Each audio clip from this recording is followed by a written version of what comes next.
여러분 안녕하십니까? 우리 지역의 이슈에 대한 공감과 창의적인 대안을 제시하는 시사공방입니다. 오늘 함께해 주실 분들을 만나보도록 하겠습니다. 이광희 전 충북도의원, 신용환 서원대학교 교수 나오셨습니다. 네. 안녕하십니까? 네, 안녕하세요. 네. 지난달 충청북도는 물이 살아있는 미호강 프로젝트를 발표했습니다. 미호강 프로젝트는 수질을 1급수로 복원하고 수량을 대폭 확보하며 주변에 친수 여가 공간을 조성하는 것을 주요 골자로 10년 동안 약 6,500억 원을 투입하는 대형 프로젝트 사업인데요. 하지만 환경단체에서는 미호강 프로젝트를 이명박 정부의 4대강 사업에 빗대며 전면 재검토를 요구하고 있는 상황입니다. 오늘 시사공방에서는 미호강 프로젝트 사업의 주요 내용에 대해서 살펴보고 미호강 프로젝트의 명암에 대해서 논의해 보도록 하겠습니다. 네, 미호강 프로젝트의 주요 내용에 대해서 먼저 살펴볼 건데요. 어떠한 내용인가요? 지금 이제 말씀해 주셨듯이 크게 세 가지입니다. 첫 번째는 3급수 정도로 수질이 굉장히 오염이 되어 있는 수질을 1급수로 만들겠다. 그다음에 두 번째는 미호강의 수량이 지금 적으니 미호강 수량을 좀 늘리겠다. 이것은 세 번째로 연동이 되어 있는데요. 친수 공간을 만들어서 시민들이 좀 뭔가 이렇게 활용할 수 있는 공간을 만들겠다. 이렇게 크게 세 가지인데 이제 문제가 되는 건 두 번째인 물 수량을 확보를 하기 위해서는 뭔가 보를 만들거나 뭐 수량을 가둬둘 필요가 있거든요. 그러면서 이제 문제가 좀 나오고 있다. 이렇게 간단하게 말씀을 우선 드리겠습니다.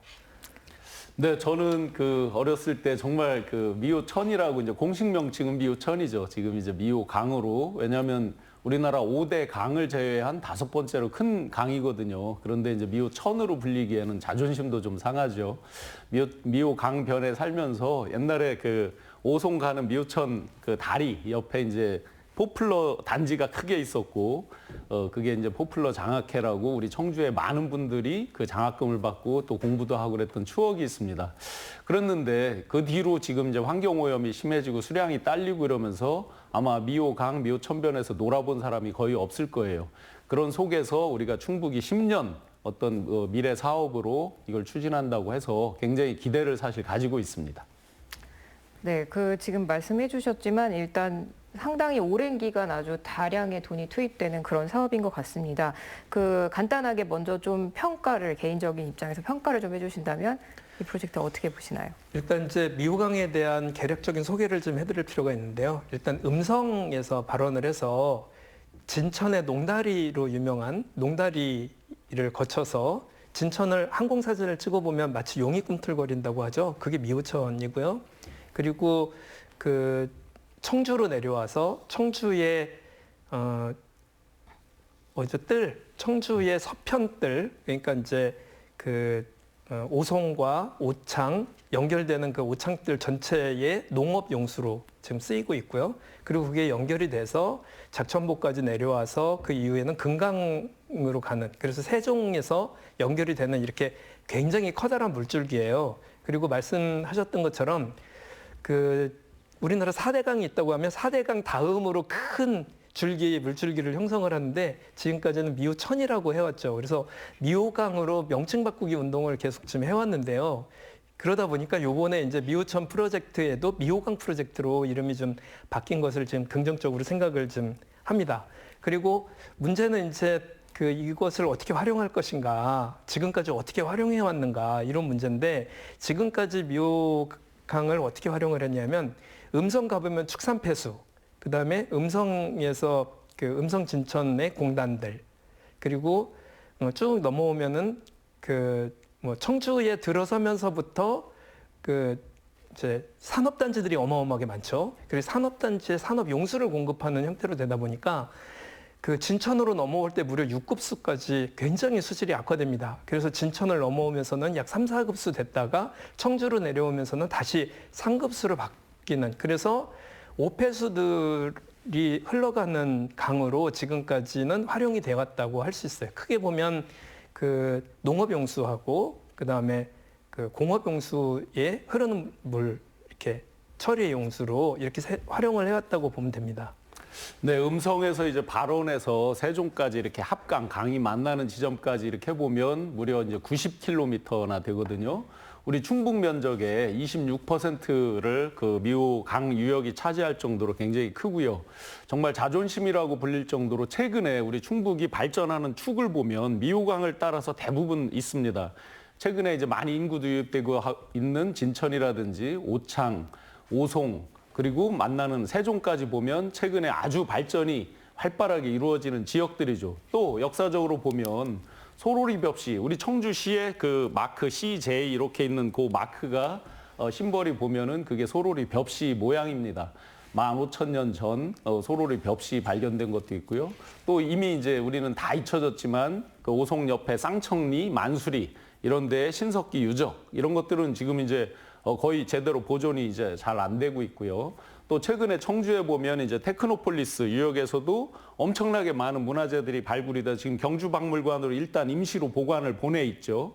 이런 부분들 또 천연기념물 황새라든지 70년대까지는 정말 미호강변의 황새 같은 게 저희 어렸을 때만 해도 많이 있었고 또 천연기념물로 아주 굉장히 많은 환경단체들이 노력하는 미호종개라고 하는 물고기까지 이렇게 이제 우리 산업발전의 축이자 전체적인 환경 그리고 우리 인근 음성부터 청주 전반적인 지역민들의 삶의 질을 높여줄 수 있는 아주 보고라고 미호강을 볼 수 있겠습니다. 그런데 이제 그 문제가 되는 건 뭐냐면 이번에 그 미호강 살리기 프로젝트까지는 그 제목으로만 보거나 혹은 1급수로 만들겠다는 것에 대해서는 전체적으로 다 동의하는 바입니다. 그런 이제 여기에 대해서 6,500억이 들어갔는데 어떻게 활용될 것인가를 이렇게 보니까 물을 가둬두거나 혹은 춘수 공간을 이용하는데 거의 전체 80% 가까운 예산이 들어가고 물 관리나 수질을 좋게 하는 데에서는 불과 1,400억 정도밖에 안 들어가는 이런 예산안이 발표가 된 걸로 봐서 이것은 이명박 대통령 때 4대강 사업하고 그 개념이 똑같거든요. 물을 일단 그 가둬둔다. 그리고 그거를 춘수 공간으로 활용한다. 여기서부터 시작이 되거든요. 그러다 보니까 환경단체의 문제 제기들이 있는 거고요. 그렇다면 좋다. 첫 번째 그 문제였었던 수질을 1급수로 복원을 하겠다는 것을 어떻게 할 것인지 그 이후에 어떻게 활용할 것인지에 대해서 얘기를 본격적으로 해보는 그 기초로 여기서 시작점으로 좀 해보자 이렇게 문제 제기를 하고 있는 현재 상황입니다. 지금 방금도 말씀을 해주셨지만 이제 이 미호강 프로젝트가 본질적으로는 이제 그 수질을 조금 개선을 하고 이제 좀 다시 좀 더 강을 살리자 이런 것이 이제 이 내용인데 그 4대강 그 이명박 정부의 4대강 사업과 비슷하다 이런 의견이 지금 실제 나오고 있거든요. 어떤 면에서 이런 좀 의견이 나오는 건가요? 네, 이제 대규모 갑자기 이제 MB 대통령이 의문의 일패를 당하고 있죠. 갑자기 소환이 지금 되고 있는데 여기서 이 수질을 개선하기 위해서는 이제 인공 습지를 대규모로 만드는 게 이제 기본적으로 있잖아요. 또 인공 습지를 만들기 위해서 각종 이제 하상 도로, 그다음에 하상을 대규모 모래 준설.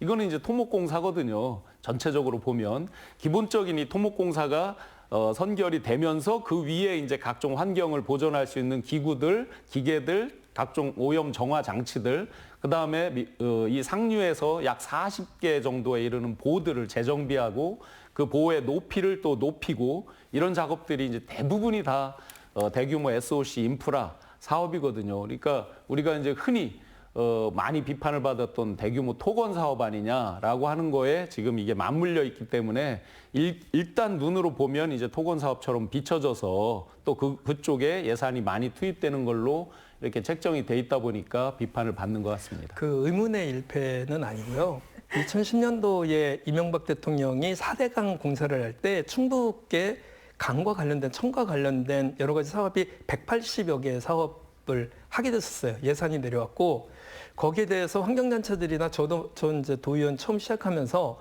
이렇게 가면 안 된다고 수질을 그 1급수로 만드는 게 중요하다고 계속 문제 제기를 해왔어요. 그거 다 무시하시고 180여 개 사업을 그냥 원래 안대로 하신 결과가 이렇게 된 거거든요.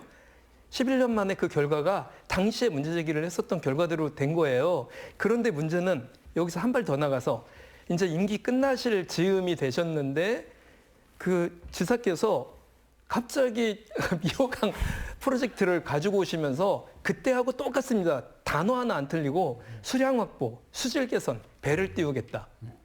똑같잖아요. 거기다 운하라는 말만 들어가면 4대강 프로젝트하고 똑같습니다. 계획 자체가. 그래서 문제 제기를 하는 거고요. 만약에 그러니까 이 얘기는 뭐냐면 미호강을 어떤 식으로 바라보고 있느냐에 대한 관점의 문제예요. 미호강을 어떻게 우리 도민들은 바라보실까요? 지금까지는 무심천이 청주의 젖줄이었습니다. 그런데 청주청원이 통합되고 나서 보니까 미호강을 중심으로 해서 음성과 진천 혁신 테마파크와 테크노폴리스 등등이 연결이 되는, 여기에 무려 산업단지만 해도 몇 개가 있냐면 제가 지금 이렇게 적어왔는데요. 그러니까 청주 테크노폴리스, 청주 오창 테크노폴리스, 오송 제2생명과학단지, 국사 일반산업단지, 남청주 현도산업단지, 서오창 테크노밸리, 옥산 제2산업단지, 부기산업단지, 청주 하이테크밸리 등 9곳의 단지가 지금 준비 중이에요. 지금 있는 8개 말고도. 그게 다 미호강과 관련돼서 다 연관이 되어 있습니다. 그러다 보니까 충청북도의 전체 어떤 산업단지의 거의 한 4분의 3 정도를 차지할 정도로 어마어마한 유역과 규모가 이쪽 강변에 위치되어 있는 거예요. 그리고 앞서 하셨던 것처럼 이곳에는 수많은 문화 유적이 발굴되는 곳입니다. 그러니까 그 얘기는 먼저 말씀하셨으니까 말씀을 안 드릴 텐데, 까치내를 중심으로 해서 미호천의 무심천이 합류되는 까치내를 중심으로 해서 왼쪽으로는 정북동 토성이 있고, 정북동 토성 인근에는 이미 구석기 유물들부터 나와요. 소로리 벽시가 10,000년 이상 전 거거든요. 그러니까 10,000년 전 이상의 우리 어떤 조상들이 거기서 살았었던 토대예요. 그러니까 그런 문화유적이 계속 최근에 백제유적까지 나오고 있는 이런 곳입니다. 그래서 이곳을 지금처럼 산업단지로 다 깔아뭉갰다 이랬을 때는 우리가 뭔가를 할 수 있는 상황이 안 되는 거예요. 거기다가 일본은 그동안 거기를 하수처리장으로 써왔기 때문에 이것을 환경 친화적인 천으로 만들어 놓고 그 다음에 생각하지 않으면 그 다음에 한 발도 나가지 못하는 상황인데, 일단 밥하기 전에 그 밥 해가지고 뭐 하고 해서 먹을지부터 생각을 하는 거예요. 그래서 여기서 이제 우선순위가 바뀔 거죠. 네. 어떻게 개발할 것인가에 초점이 맞춰져 있는 문제 때문에 이명박 대통령 때하고 저는 굉장히 큰 기시감을 많이 느끼고 있어요. 이거 제안서를 보면서. 네, 근데 이제 4대강의 장단점이나 피해, 또 그게 순기능으로 작동한 거 이런 여러 논란이 있죠. 이제 낙동강보나 이쪽에서 이제 녹조 현상 이런 거 있는데, 우리 가깝게는 공주 보호 때문에 덕분에 몇 년 전에 대갈수 또 홍수 때 굉장히 득을 본 경우도 있고, 그래서 아직 영향에 대해서는 이화여대 교수 같은 경우는 뭐 완전히 틀렸다라고 또 주장을 하기도 하고, 그래서 영향에 대해서는 조금 더 이제 시간이 가면서 여러 역학관계 같은 걸 조사를 해야 될 것 같고요. 좀 전에 이제 이광희 의원님께서 지적해 주셨듯이 충북도에서 발표를 해놓고 연구용역비를 8억을 책정을 했거든요. 순서가 이제 사실은 이런 큰 6,500억이나 들어가고 민자를 2,200억이나 유치하겠다는, 또 국비를 2,000억이나 우리가 유치를 하겠다는 대규모 프로젝트인데, 아직 우리가 어떤 도민의 의견 수렴이나 환경단체 의견 수렴이나 이런 것도 또 기초적인 연구 용역도 하지 않은 상태에서 대규모를 먼저 발표해놓고 마치 거의 계획이 세부적으로 수립된 것처럼 느껴지거든요. 이런 부분은 분명히 큰 일을 추진하는 순서에 있어서 잘못됐다. 특히 요즘 많은 지역민들 입장에서 보면 아마 주민의 삶의 질과 관련된, 예를 들어 우리가 대표적으로 순천만 국가정원이라든지 태화강 울산 태화강 국가정원 같은 어떤 삶의 질과 관련되는 것들을 굉장히 많이 생각할 것 같아요. 그런 것들을 여론 수렴을 다 하지 않은 상태에서 발표가 되고 이제 연구용역비 8억이 책정됐다. 앞뒤 순서는 정말 많이 어긋나 있는 느낌입니다. 지금 아쉬움이 저는 이번에 굉장히 많습니다. 사실 이 까치내 중심으로 어떤 식의, 그러니까 개발을 반대하거나 180여 개 사업을 2010년도에 하실 때도 다 하지 말라는 게 아니었거든요. 상징적인 몇 가지 조치들은 좀 해줘야 그 다음 세대에서 미호천을 활용할 거가 아니겠는가, 여기에 대한 문제제기였었는데 그것도 받아들여지지 않은 상태에서 거의 유사한 안이 나왔다는 그런 아쉬움이 있고요. 일단은 그러면은 어떤 관점에서 미호강을 바라보고 개발 계획을 세워야 하는가에 대한 그 민간의 어떤 환경단체 혹은 뭐 그 계획서가 만들어지기 전에 이런 토론이 부재했다는 거에 동의를 하고, 한편으로는 안타까운 게 그거예요. 그 지금 개발업자들, 디벨로퍼들 입장에서는 미호 강변을 보면서 군침이 꿀꺽꿀꺽 넘어가는 개발을 저기 하면 진짜 돈이 되겠다고 생각되는 곳이에요. 거기다가 물까지 깨끗하게 해준다고? 그러면 뭐 금상첨화인 거죠. 그래서 거기 그런 개발 압력으로부터 좀 보호되는 것부터 일단 좀 사고를 해야 된다, 이런 생각을 하게 된 거예요. 그래서 까치내를 말씀드린 건 청주의 한 가운데이기도 하고, 까치내를 기점으로 해서 이미 이쪽에 아파트 단지가 쭉 그 들어서기 시작을 했고, 그리고 곧 이어서 그 에코 컴플렉스 뒤편에 산 그거 다 없어지고 거기에 그 역이 하나 생기지 않습니까? 동청주역인가요? 북청주역. 북청주역 생기면 이제 그때부터는 뭐 개발 어마어마해지는 거죠. 그래서 그런 역이 생기기 전에 저는 이제 그 2018년 청주시장 나왔을 때, 그래서 거기 100만 평의 국가정원을 만들어서 일단 미호천의 개발 압력을 저지할 수 있는 방안을 좀 만들어 보자고 제안을 드렸었던 거예요. 그게 이미 그 순천만 국가정원 할 때 그랬거든요. 순천만이 원래는 거기에 농사 짓고 막 이랬던 곳이에요. 전봇대 굉장히 많고, 그거를 전봇대 다 뽑아내고 거기를 갈대밭으로 만들고 나서 갈대밭이 보이는, 그러고 나니까 어마어마한 관광지가 됐죠. 그런데 갈대밭이 보이니까 갈대밭이 보이는 아파트를 만들겠다고 또 엄청난 개발 압력들이 쏟아진 거예요. 그러면 그거를 보호하기 위해서라도 그 인근의 중층적인 어떤 그 곳을 만들어야 되겠다. 그거를 개발의 개념으로 생각을 한 거죠. 친환경적 개발의 개념으로 생각을 해서 그것을 제1호 국가정원 박람회라는 걸 통해서 국가정원을 만들고, 그러다 보니까 건물들은 뒤쪽으로, 국가정원 뒤쪽으로 물러나고, 순천만은 순천만대로 지켜지고, 또 큰 그 순천 지역의 보물, 순천 지역의 보물이 아니죠. 대한민국의 보물인 국가정원이 만들어지고 이렇게 된 겁니다. 우리도 그런 작전을 좀 볼 필요가 있겠다. 그래서 까치대를 중심으로 해서 정북동 토성과 그 에코 컴플렉스까지 쳐보니까 한 100만 평 정도 딱 그림이 나오더라고요. 그 정도는 일단 막아놓고, 거기에다가는 뭐 국가정원을 만들든 또 뭐 다른 선사시대 유물전을 만들든 이렇게 하고, 그 밖으로 일단 그 개발 압력을 통제하는, 이래서 이제 당시에 문제 제기를 했었는데 굉장히 많은 분들이 또 거기에 대해서 좋아해 주셔가지고 국가정원을 어쨌든 우리가 유치하면 어떻겠느냐는 제안을 한 바가 있습니다.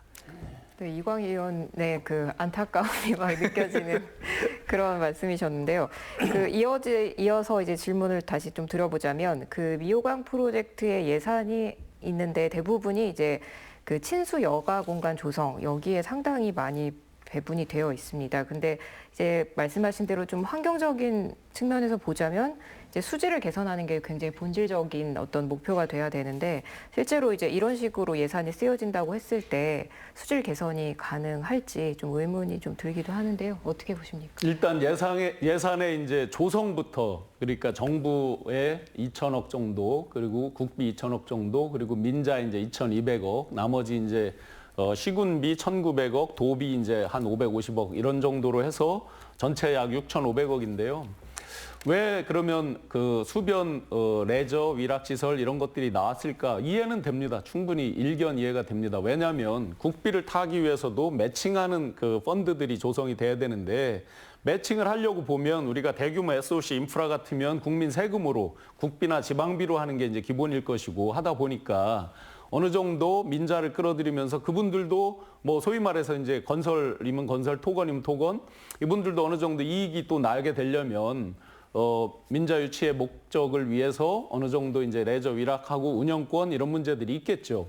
근데 이제 아마 많은 시민들이나 도민들께서 화천대유 이런 거 관련해서 그런 불안감은 많이 커졌을 거예요. 토건이나. 실제로 제가 소주 한잔 하면서 많은 분들 이렇게 얘기 듣다 보니까 미호, 천, 대유 뭐 이런 식으로 농담하는 분들이 있더라고요. 실제로. 그런데 일면 불가피한 면이 있고, 그게 또 삶의 질과도 어쨌든 잘 개발하면 매칭은 할 수 있다. 그런데 이제 그 과정에서의 투명성이라든지 또 과정에서 그 단계별로 세세하게 도민들에게 오픈하고 하는 이런 절차적인 거, 이런 것들을 잘 하지 않으면 결국은 아까 이제 계속 반복적으로 지적되듯이 어떤 4대강 사업처럼 대규모 토건에만 그냥 쏟아붓고 끝나는 거 아니냐, 또 업자들만 배불려 주는 거 아니냐, 이런 우려에서 비판을 받을 것 같습니다. 그래서 이제 저는 예산과 관련돼서 아쉬운 게 있어요. 문재인 대통령의 공약집에 제가 충청북도 공약 그 집 만드는데 참여를 했었거든요. 정책 담당을 할 때. 그때 미호강 유역의 친환경 쪽 개발 비용으로 4천억을 넣어놨습니다. 그래서 자료를 보면 미호천 유역에 4천억이 있어요. 그 공약을 해놓으시고 안 쓰신 거예요. 왜 그러냐면 충청북도에서 뭐를 써야 될지 몰랐던 거예요. 저는 제가 당선되면 제가 쓰려고 했죠. 당연히. 무슨 얘기를 하고 싶은 거냐면 지금도 여전히 미호강 프로젝트라고 얘기를 해놓고 뭐를 해야 될지에 대한 개념이 안 잡히고 있는 거예요. 4천억을 만약에 그 당시에 수질 개선을 위해서 썼다. 아니면 뭐 그 말씀드렸었던 국가정원을 만들기 위해서 4천억을 다 쓰면 평당 단가로 보면 그 지역을 다 살 수 있는 돈이었거든요. 매입을 하는데 쓰든 이렇게 썼으면 됐을 거라고 저는 생각을 하는데 그 생각 지금 전혀 못 하신 거예요. 전혀 새로운 사업이 새로운 정부에 만들어지는 건데 문제는 대통령 선거 공약에도 들어가지 못할 만한 아니에요. 이거는 원래 그 국가가 32년까지 한다는 거잖아요.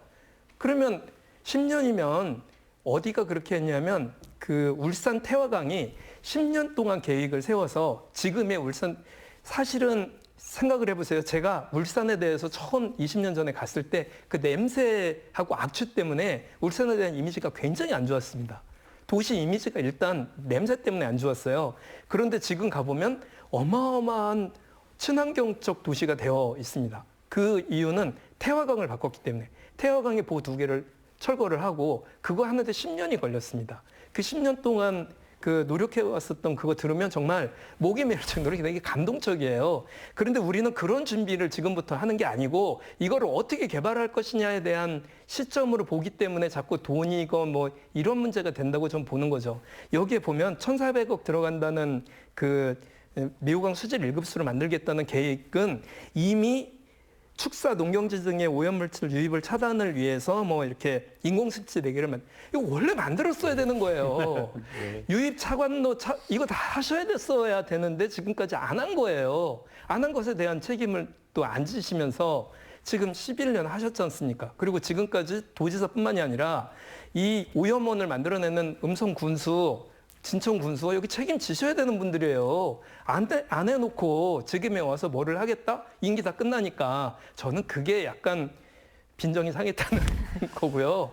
그래서 거기서부터 얘기가 되어야 한다. 좋습니다. 신영환 교수님 말씀하신 대로 이게 무슨 개발의 문제로 가면 개발하자는 거예요. 다만 어떤 식의 개발이고 이거를 장기적으로 어떻게 활용할 것인지에 대해서 도민 간에 합의를 해놓고 개발을 하자는 거죠. 그러면 우리가 앞으로 올 시대에는 결국은 서울이든 다른 도시들 보면 친환경적 개발을 하면서 좀 더 행복한 도시로 가는 경향성이 있지 않습니까? 네. 근데 지금 얘기대로 이 많은 그 공업단지를 지금 8개가 있는데 9개를 더 만드는 이런 공업단지 계획을 내놓으면서 이렇게 하시겠냐고.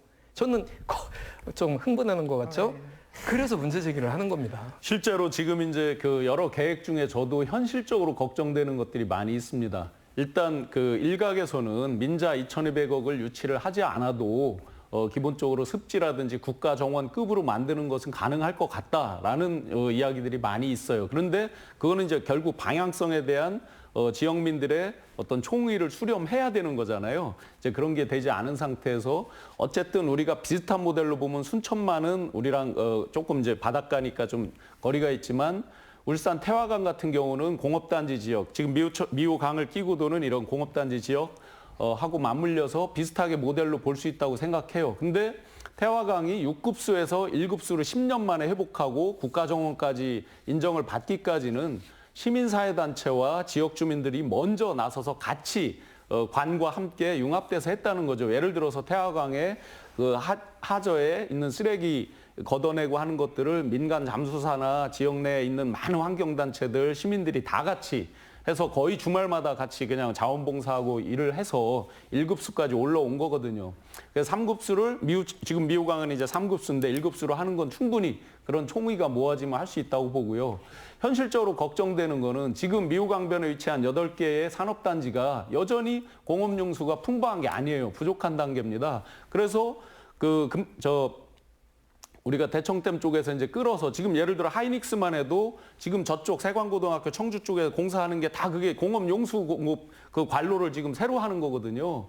그러면 지금 하루에 그 수질 개선을 위해서 8만 톤 정도를 대청댐에서 끌어오는데 그걸 20만 톤으로 2배 반 가까이를 더 높여야 된다는 거잖아요. 만만치 않은 사업이 현실로 들어가 보면. 그런데 지금 이 15개 정도의 산업단지가 이제 전체적으로 지금 8개 가동되는 거 또 추가적으로 지금 하는 거 이렇게 많이 되고 있잖아요. 그러면 우리가 말로는 수질 환경을 개선한다 하는데 전체적인 그렇다고 산업을 멈출 수 없는 거고 전체적인 어떤 그 개발과 환경 보존과 수질 개선과 이렇게 맞물려서 강론으로 들어가면 정말 만만치 않다. 지금 청사진 제시한 것과 정말 세부적으로 많은 총의를 수렴해야 된다. 지금 저 말씀을 이시종 지사가 하고 싶으신 말씀이에요. 공업단지를, 산업단지를 만들기 위해서 공업용수가 필요하다는 겁니다. 그래서 현재 이 계획이 나온 거예요. 계획이 나온 이유가 그게 국가하천으로 바꾸고 뭐 충북 도민들의 뭐 행복을 위해서 어떤 1급수를 만들자는 게 아니고 기본적으로는 그거는 그 전체의 70%가 전부 뭐 이렇게 하천으로 만들겠다, 뭐 활용하는 이런 개발 계획이고 여기 1,400억밖에 안 들어간 그 1급수로 만들겠다는 그 저변에는 사실은 저시각이 깔려 있다는 것에 대해서 문제 제기를 하고 싶은 거예요. 네. 공업용수가 필요했던 거거든요. 그리고 또 하나 시민 참여를 안 했다. 지금까지 제가 참여하고 있는 환경단체에서 그쪽에 음성과 진천의 그 주민들과 함께 거기를 매주 뭐를 하고 있어요. 그 일을 벌써 몇 년째 하고 있습니다. 거기에 대해서 금강환경관리청에서는 예산을 투입을 좀 해주거든요. 도나시에서 잘 안 해주셔요. 그래서 저는 그런 노력들을 계속 지금도 하고 있고 이거를 대규모로 만들기 위해서 끊임없이 시민단체에서 요구를 하고 있습니다. 네. 그래서 저는 그 시민사회의 노력이 울산보다 부족했다고 저는 보지 않습니다. 여기가 훨씬 더 거기 가보면 정말 매년 한 번씩 거기 그 음성에서부터 발원지에서부터 여기 청주 그 끝까지 내려오는 그런 투어를 매년 하고 있거든요. 그거 한번 참가해 보세요.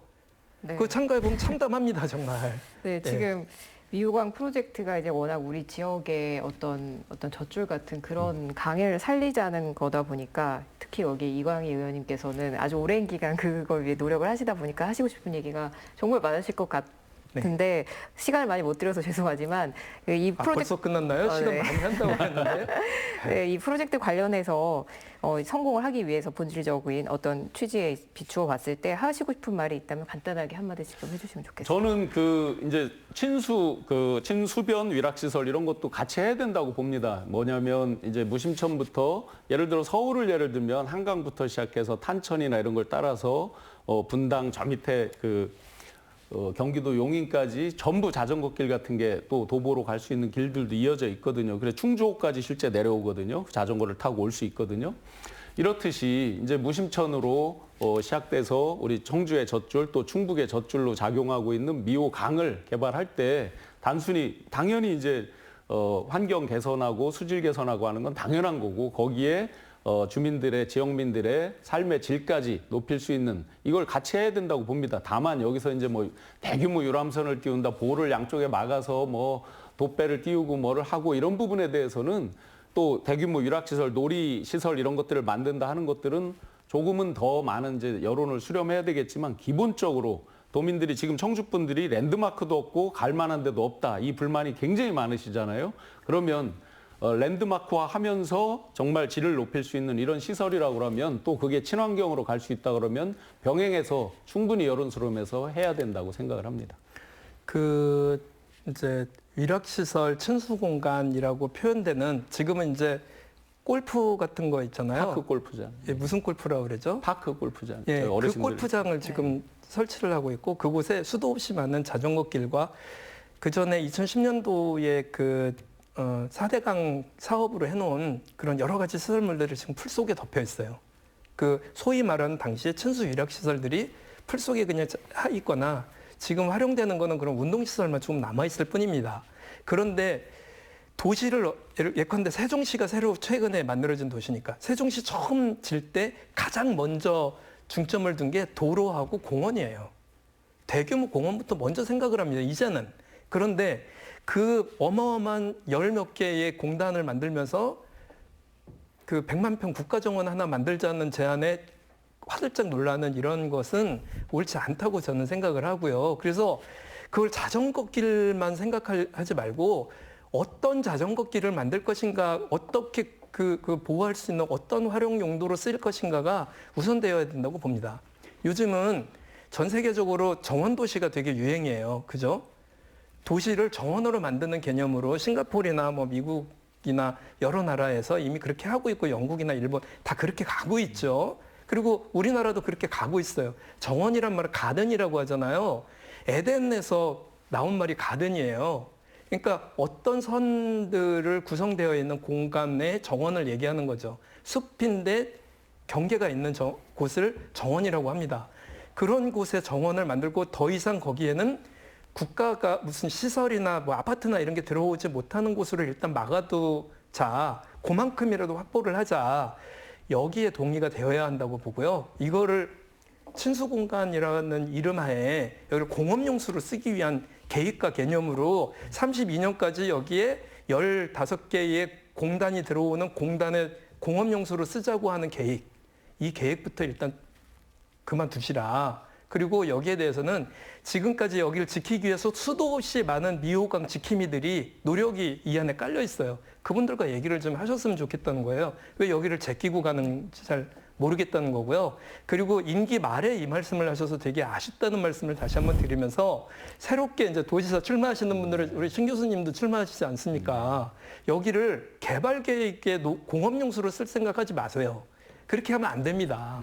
예, 그 말씀 꼭 드리고 싶었습니다. 저희가 꼭 여기서 힌트를 얻어야 될 게 순천만이 이제 세계 정원 박람회라는 걸 유치를 하게 됐죠. 2023년에. 그만큼 이제 인정을 세계적으로도 받고 있는 거고, 최하 600만 명 이상의 관광객들이 찾아오고 있고, 그러면 우리 충북이 진짜 관광 산업이 북부 지역, 자연 환경 위주로 북부 지역만 돼 있는데 중남부 지역에 어떤 관광의 보고로 개발해야 되는 거 이런 부분도 꼭 참고를 해야 되겠습니다. 네, 여기까지 들어보겠습니다. 충청북도가 발표한 미호강 프로젝트는 결국 물이 살아있는 미호강을 만들어서 도민들에게 돌려주겠다는 것인데요. 프로젝트의 본질적인 목적이 미호강 수질 개선에 있는 만큼 충청북도가 미호강 수질 환경 개선을 위해 노력해온 많은 기관, 단체들의 의견을 충분히 수렴할 필요가 있을 것 같습니다.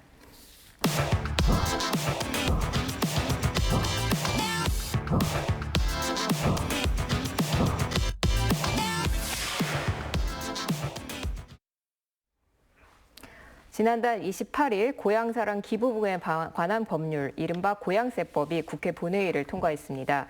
고향세란 개인이 거주하고 있는 지역 이외의 지자체에 낼 수 있는 기부금을 의미하는데요.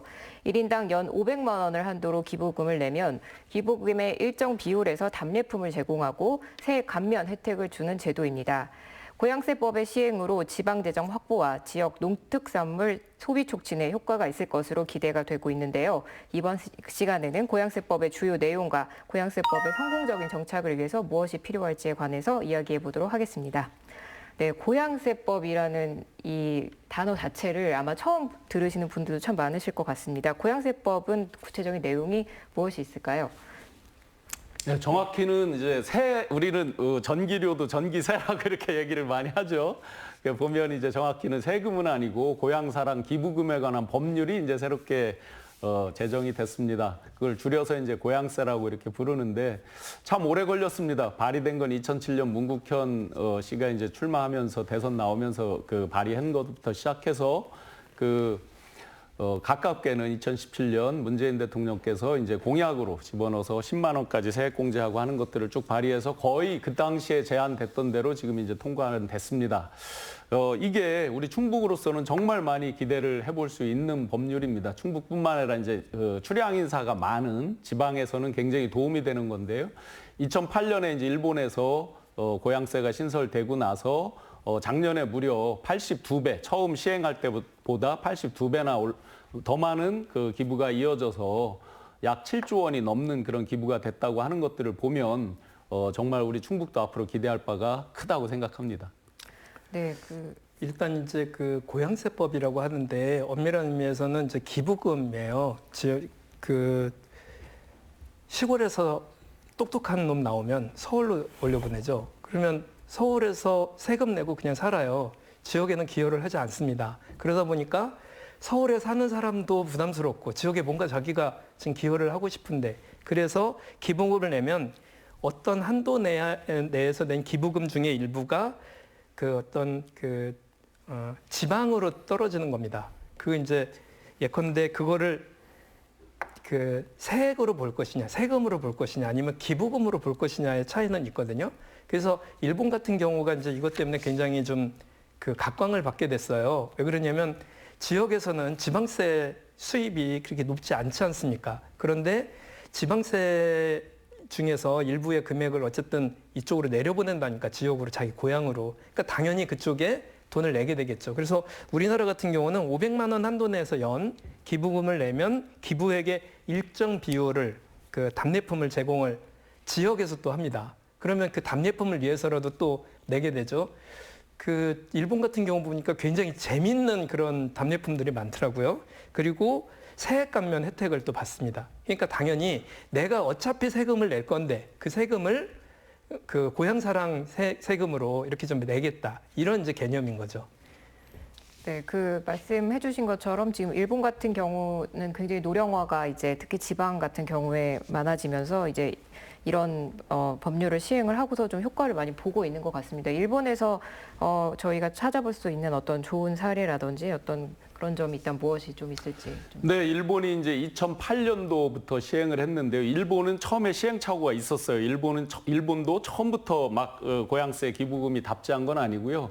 2011년에 이제 동일본 대지진이 있었잖아요. 그때 각종 재난 구호 이런 것들에 이제 그 동일본 쪽에서 도쿄나 요코하마나 이 대도시로 나왔던 분들이 이제 자기 고향에 대규모로 이제 기부가 시작이 되면서 불이 붙게 됐고 2015년에 세액공제 비율을 높여주면서 다시 한번 불이 붙어서 작년에 이제 코로나 상황에서 농촌 지역 자기 고향이 어려운 상황을 알고 이제 많이 기부를 하게 되면서 더 폭발적으로 일어나서 지금 82배 정도의 큰 기부금 증액이 일어났다 이런 거거든요.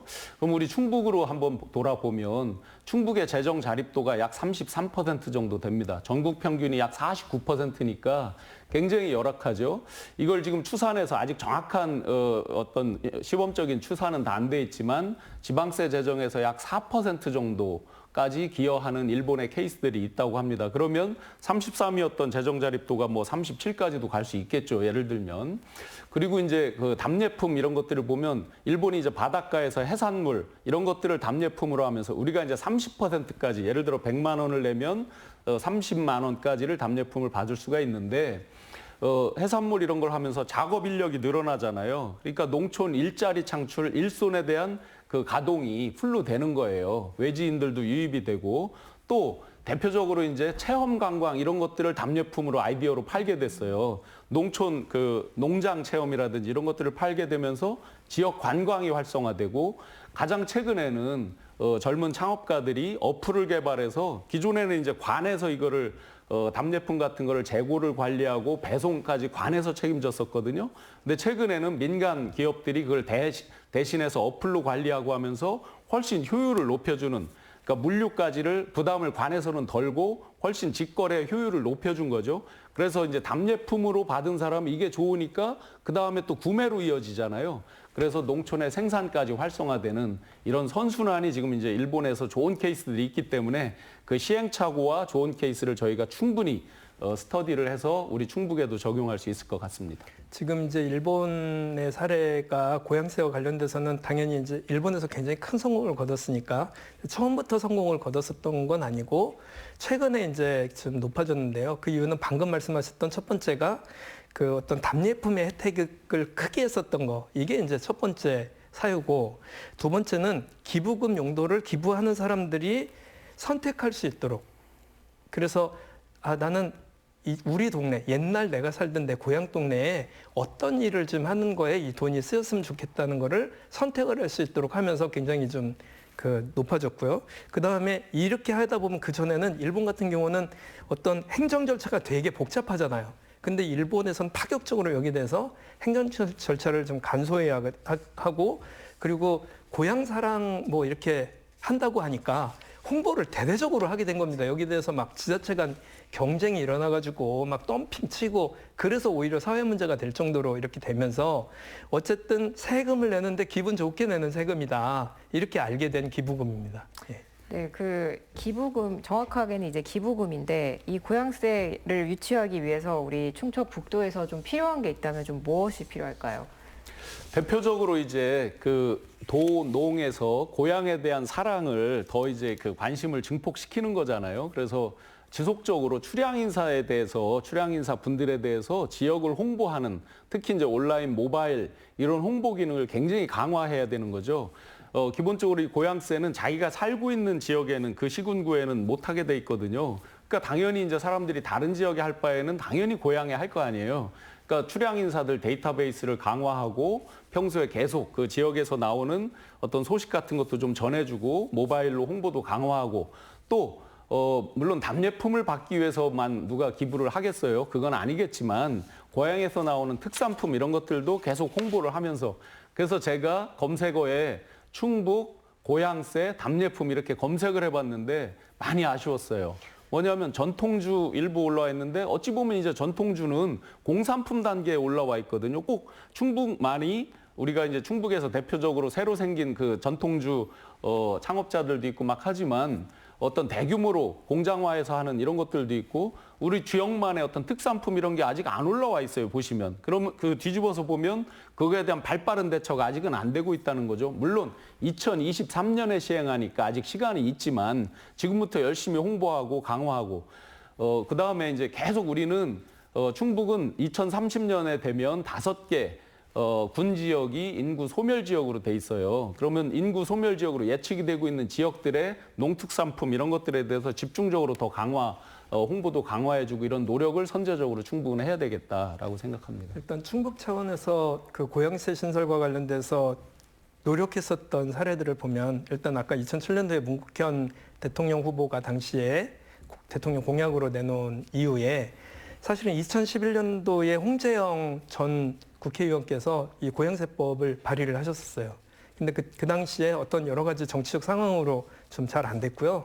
그리고 지방의회에서, 광역지방자치의회 중에서 특히나 전북도의회 같은 경우가 굉장히 열심히 노력을 해줬는데, 당시에 저도 좀 참여하려고 노력을 좀 했었는데 이에 대해서 중앙에서 단위에서 계속 좀 잘 안 됐어요. 그 이유는 어쨌든 간에 서울이나 수도권에 있는 지자체에서는 원하는 방법이 자기들의 세금의 일부가 어쨌든 축소가 되고 지역으로 내려가게 되니까 그에 대해서 좀 반대를 하는 측면들이 좀 있었고요. 이번 같은 경우는 그 전국 농어촌 지역 군수협의회 회장이 증평의 홍성열 군수예요. 그 홍성열 군수가 여기에 대해서 굉장히 노력을 좀 많이 했고, 이에 대한 법률안이 국회 통과가 될 수 있도록 그 군수협의회 차원에서 굉장히 노력을 좀 많이 하셨습니다. 시보다는 군에서 이에 대한 그 고향세를 좀 받아야 되겠다, 조금이라도. 그러면 약 한 3%에서 4% 정도가 지방세가 늘어난다고 하거든요. 그런 추계를 지금 하고 있는데, 그러면 지역에서는 굉장히 큰 돈이거든요. 그리고 또 출향인사들의 고향에 대한 애정과 사랑들을 다시 한번 느낄 수가 있는 것이고, 고향을 위해서 뭔가 헌신했다는 헌신의 정도를 표현할 수가 있기 때문에 굉장히 좋다고 생각했는데 굉장히 늦었습니다. 우리가 무려 처음 2007년도에 얘기 나와가지고 15년 만에 이 법이 통과가 됐거든요. 이게 세급이냐 아니면 뭐 무슨 뭐냐 여기에 대해서 굉장히 그 논란이 많았던 거 이 점에 대해서는 좀 알고 있어야 되겠다는 생각이 들었습니다. 일단 말씀해주신 바에 의하면 아직 이제 법안이 이제 막 통과가 됐기 때문에 이제 충청북도 입장에서 이제 어떤 답례품을 줄지 이런 거에 대해서는 좀 차후에 이제 좀 계획을 해야 될 것 같은데요. 만약에 두 패널 분께서 추천하고 싶은 어떤 답례품이 있다거나 그 어떤 종류나 뭐 그런 품목이 있다면 좀 뭐를 답례품으로 주면 좋을지. 충북 같으면 이제 안 그래도 생각을 많이 해봤는데요. 뭐 전통주나 이런 것들은 뭐 당연히 이제 어느 정도 규모가 좀 생겨서 이렇게 오는 부분이니까 사람들이 사기가 좋죠. 인터넷 홈쇼핑이나 인터넷 쇼핑이나 이런 걸 통해 사기 좋게 이제 이미 올라와 있는데 우리 각 지역의 특산품들 있잖아요. 뭐 영동의 포도, 괴산의 고추 뭐 해서 쭉 있잖아요. 그런 특산물을 상품화해서 지금 외지에 배송하기 좋게 통합관리 시스템 이런 것들을 만들어서 해주면 좋겠다고 생각은 하고요. 저는 그보다도 더 먼저 체험형 관광 이런 것들을 상품으로 팔아야 된다고 생각을 해요. 답례품으로 줘야 된다고 생각을 해요. 여기서 한 가지 이제 아쉬운 게 있어요. 일본에서도 권고하지 않는 거 지적받은 사항이 있는데 지역사랑 상품권도 포함이 돼 있거든요. 그런데 지역사랑 상품권 같은 경우는 뭐 그걸로 물론 우리 지역에 이제 인터넷으로 주문하고 모바일로 주문하고 하면 고마운데 속된 표현으로 그 깡이라고 하잖아요. 그 원가보다 더 낮게 해서 유통을 해버리잖아요. 이런 부분들은 사실은 이제 법률 단계에서 좀 제어가 됐어야 되는데 좀 아쉬움이 있고 충북에서는 꼭 그걸 해줬으면 좋겠어요. 지금 이제 이 법만 통과가 됐고 아직 시행령과 시행 규칙도 안 됐거든요. 근데 조례에서 도 단위에서 아예 조례로 제정을 해서 지역 특산품 품목들을 정해서 정말 우리 지역의 가장 어려운 그 군민들 특히 농업인구들 전국에 약 220만 있고 충북에도 약 10만 정도가 있는데 그분들 가장 어려운 분들이 혜택을 받을 수 있게 아예 조례 제정까지를 해줬으면 좋겠습니다.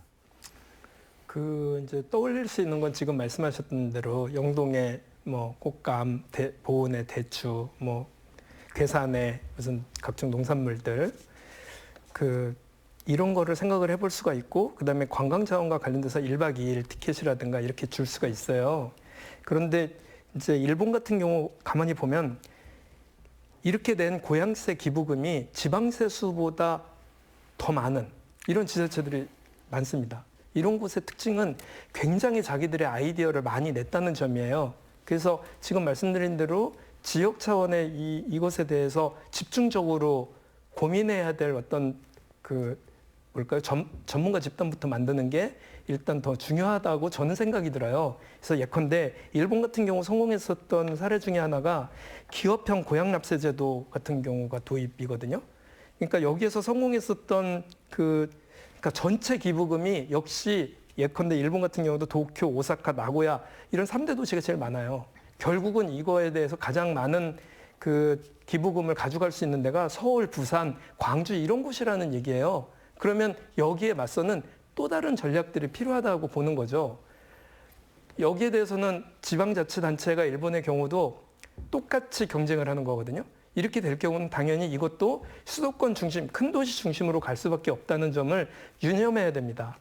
정작 지방을 살리고 지역 격차를 해소하기 위해서 만드는 고향세가 지역적 격차를 더 늘리는 데 활용이 된다면 이건 더 많은 지역적 박탈감을 가져올 수 있기 때문에 그동안 반대하는 사람들의 논거도 굉장히 들을만 했었던 논거거든요. 그러면 여기에 대해서 우리가 어떻게 이에 대한 대응을 해야 될지 저는 아쉬운 게 앞서 말씀드린 대로 홍성열 군수라든가 이런 몇몇 분들만 고생을 했지 이렇게 나왔는데 환영한다는 환영 그 성명 하나 발표한 곳이 없어요, 우리 지역에. 네. 무슨 얘기냐면 이런 법안이 통과됐는데 우리는 어떻게 접근할 것인가에 대한 생각이 없다는 걸 의미합니다. 저는 이것에 대한 문제 제기부터 일단 하고요. 여기에 대해서는 이번 지방자치 선거에 나서는 그 분들께서는 이 고향세를 어떻게 잘 활용할 것인가에 대한 대안들 가지고 나오셔야 한다고 저는 생각합니다. 아주 정확한 지적이세요. 뭐냐면 뭐 명절 때 되면 프랜카드 많이 걸려 있잖아요. 본인을 알리는 거 많이 걸려져 있는데 불법 현수막들 많이 하고 그랬는데 정작 우리 지역에 정말 좋은 이 앞으로 이 제도를 잘 활용하면 전체적으로 지역에서 유익하게 쓸 수 있는 이 고향세에 대한 거는 거의 다 모르고 있어요. 고향세라고 아마 지금 이야기를 하면 아는 시민 주민들이 거의 없을 겁니다.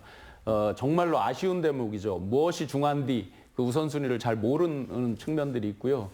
또 한 가지는 그 우리 충북 입장에서 아까 이제 뭐 인터넷이나 이런 것들을 통해서 많이 이렇게 홍보해야 된다고 말씀을 드렸는데 그 정말 아쉬운 거. 예를 들어 청주만 해도 충북 중에서는 더 괜찮잖아요. 좀 전에 이광희 의원님께서 정확히 지적해 주셨듯이 이게 대도시들, 청주만 해도 벌써 86만의 이제 대도시인데 대도시를 제외하지 않았다는 거예요. 이건 일본에서도 계속 지적이 된 바거든요.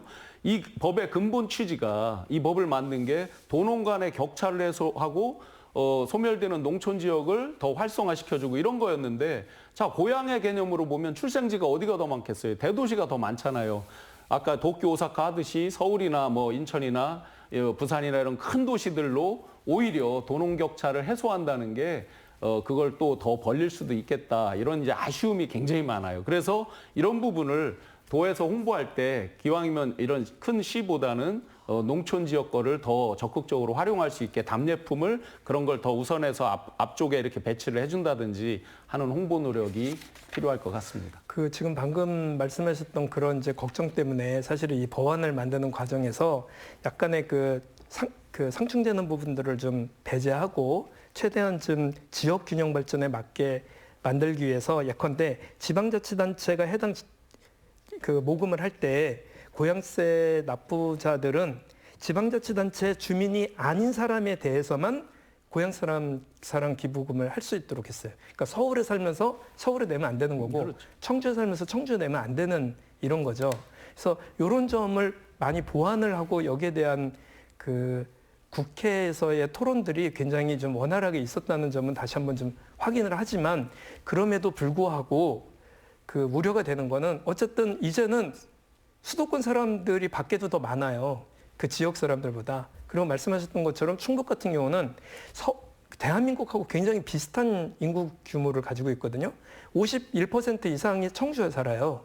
그러면 당연히 청주로 온 사람들이 자기 지역을 위해서 뭔가를 내야 되는데 청주에서 나간 사람들도 그에 못지않게 많기 때문에 청주에 기부를 할 거라는 거죠. 여기에 대해서 고민을 좀 해봐야 되고 제가 그래서 일본에서 성공한 사례들을 이렇게 유튜브를 통해서 많이 좀 찾아봤어요. 그랬더니 굉장히 기발한 것들이 많은 거예요.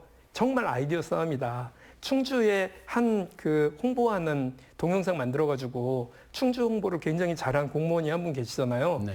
그런 아이디어들이 지금은 다시 한번 필요할 때다. 세상은 바뀌고 있다. 이 말씀을 좀 드리고 싶습니다. 저도 유튜브에서 보면서 정말 감명 깊었던 게 이게 단순히 고향에 대한 기부로 끝나는 게 아니라요. 이게 많이 쌓인 그런 그 고향일수록 그 기부금으로 스쿨버스를 구입하고 뭐 여러 가지 이제 지자체에서 활용할 수 있는 게 많고 또 지역에 있는 어떤 영유아 시설, 유치원 이런 것들을 활성화시키고 이런 데 쓰다 보니까 인구가 농촌으로 다시 이제 자기 고향으로 돌아오는 이런 사람들이 많아진 거예요. 자기가 기부도 하고 자기 고향이 발전하니까 다시 고향에 귀향해서 다시 또 주거를 살아가기도 하고 이런 케이스까지 많이 소개가 되고 있더라고요. 이런 것들을 그러니까 단기적으로 단순히 뭐 세수를 확보하기 위해서 이런 정도가 아니라 장기적으로 소멸되는 우리 고향의 지역을 살린다는 장기적 관점으로 접근을 하면 좋겠습니다. 네, 이제 고향세법이 이제 시행이 되는 거다 보니까 좀 앞으로 보완해야 될 점이 좀 많을 것 같습니다. 일단 이 제도가 제대로 정착을 하는 게 좀 중요할 것 같은데요. 마지막으로 이 정착을 위해서 좀 필요한 점이 있다거나 조언을 해주실 부분이 있다면 간단하게 정리를 해서 한마디씩 해주시면 좋겠습니다. 그 일본의 경우는 지방세와 그 전체 세금의 비율이 한 5대5 정도 됩니다. 국세와 지방세가 5대5 정도 되는데 한국은 80대 20이에요. 그런데 5대5 정도 되면서도 이미 기부 금액이 지방세수보다 많이 거둘 수 있는 아이디어와 역량을 갖춘 상황이다. 이런 상황을 좀 우리가 반출을 해보면 우리도 20%밖에 안 되는 지방세를 최대화시킬 수 있는 기회를 맞이한 거 아니냐. 이런 관점에서 좀 우리가 준비를 잘했으면 좋겠다는 말씀을 좀 드리고 싶습니다. 기금 운용이나 이런 것들은 이제 법률적으로 기금 운용 위원회를 만들어서 그 쓸 부분이나 이런 부분들을 정하게 되어 있고요. 또 대부분 다 전체를 다 공개하게 돼 있기 때문에 투명성은 어느 정도 확보가 된 것 같고 또 지자체랑 결탁된 어떤 법인, 기업들한테는 기부를 못하게 법률적으로 만들어서 어떤 그 부정하게 기부를 하는 척하면서 어떤 이권을 따고 이런 것들은 막아진 것 같은데 예, 진짜 이제 쓰여질 때 사회 취약계층이라든지 소멸되는 농촌을 위한 부분이라든지 또는 농촌 지역일수록 문화, 예술, 이런 생활 기반 이런 것들이 약하잖아요. 그런 부분에 아주 잘 쓰여질 수 있도록 만드는 노력들 이런 것들을 주민들의 의견을 잘 수렴해서 정말 주민들이 만족할 만한 그런 쓰임새로 되게 만들면 더 많은 집 떠난, 고향 떠난 자녀들이 부모님 계신 고향에 더 많이 기부를 하고 그렇게 문화적으로 정착할 것 같습니다. 네. 고양세법은 대도시와 농어촌 간의 세수 격차가 벌어지자 지방대정을 확충하겠다는 취지로 고안된 제도입니다. 고향을 떠나 외지에 살고 있는 사람들이 고향에 대한 마음이 기부로 이어지고 지자체에서는 답례품과 혜택을 통해 지역 경제를 활성화하는 선순환 구조가 이어진다면 인구 유출로 어려움을 겪는 자치단체의 지방대정 보충 효과가 클 것으로 기대되는 만큼 제도가 안정적으로 정착되기 위해 다 함께 노력해야 할 것 같습니다. 오늘 시사공방은 여기서 마치겠습니다. 시청자 여러분 감사합니다.